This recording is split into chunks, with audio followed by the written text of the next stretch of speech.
Laverne with us this morning from Agilis Health, talking about how physical therapy can help. You're talking about osteoarthritis. Osteoarthritis of the hip and knees today. We have good news and we have bad news. Yeah, okay. What are we going to start with? Well, let's start with the bad news first. Okay. Everybody wants to hear the bad news, that the sky's falling. Just recent surveys are showing that about 250 million people worldwide have osteoarthritis of the hip and knee, and that half of those people, over half of those people, are under 65 years old. So this isn't an old people disease. Yeah. We all have it.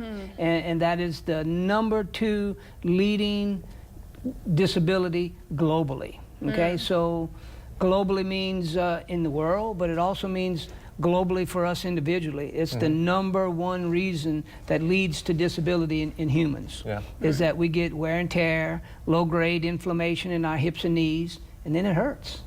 Then it hurts, so we don't move around as much. We don't play sports, we don't exercise because we're afraid to hurt. Start slowing down. We start slowing down, and you know, people are really afraid to hurt. We're afraid of pain, and we don't like pain.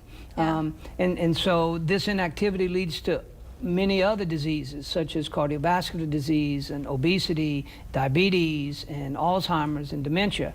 And so all of those diseases are also associated with low-grade chronic inflammation.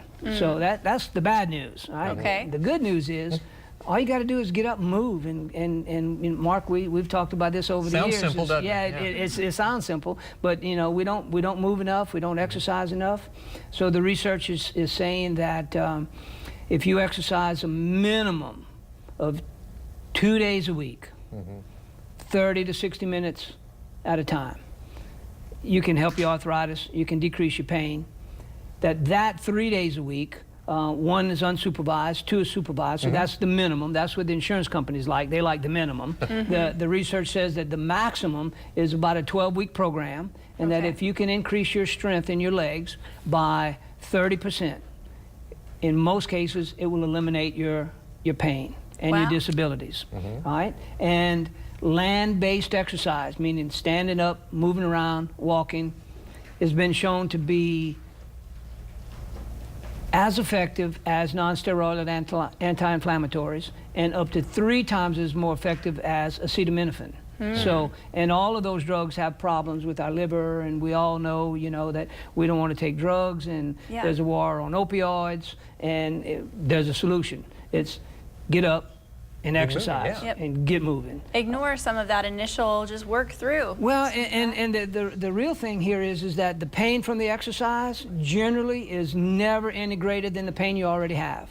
And if it is a little worse, it'll be better by tomorrow. Right? Then you get on it again the next day. And so a maximum of 12 weeks is what physiology says as God's formula for getting your strength back is 12 weeks of exercise, 30% strength, and your pain gets better. Well, if you look at it like that with an end in sight, you know, it seems doable. There is an end in sight, but the hardest problem always is getting started. The first step is always the hardest step, okay? And so we just have to get moving. And the research, when the research says not only does the exercise make your knee pain better, but the exercise helps you with your cardiovascular disease, and it helps you with your obesity, and it shows that 10% or 10-pound weight loss, 5% body weight generally will help as much as the opioids. So a 200-pound person, if you lose 10 pounds, wow. Take the pressure off those knees. Take the pressure off the knees, you get to moving better. You know, it's just about exercise. And so then we have to educate our patients, we have to talk about nutrition, we have to talk about exercises, and in the next coming weeks we're going to have some really exciting things, Mark, to talk about and make some announcements of new professionals we're adding to our staff to make us a one-stop shop for chronic disease and chronic inflammation. So we're moving forward. That's for sure. O'Day, thanks for coming. Great, thank you for having me again. Appreciate it.